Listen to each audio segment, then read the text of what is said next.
Кыргызстандын айыл чарбасында кошумча нарк чынжырын жакшыртуу үчүн универсалдуу акылдуу кампак курулуп, интеграцияланган маркетинг башкаруу системасы түзүлөт. Инфоком мамлекеттик ишканасынын алдында санариптик компетенциялар боюнча окуу консультативдик борбордо иштейт.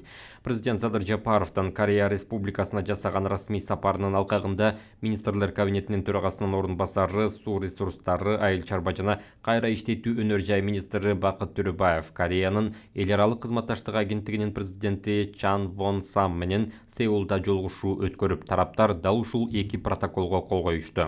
Ошондой эле мамлекеттик башкаруу, айыл чарба, санариптештирүү, саламаттыкты сактоо жана аймактарды өнүктүрүү жаатындагы биргелешкен долбоорлор талкууланды.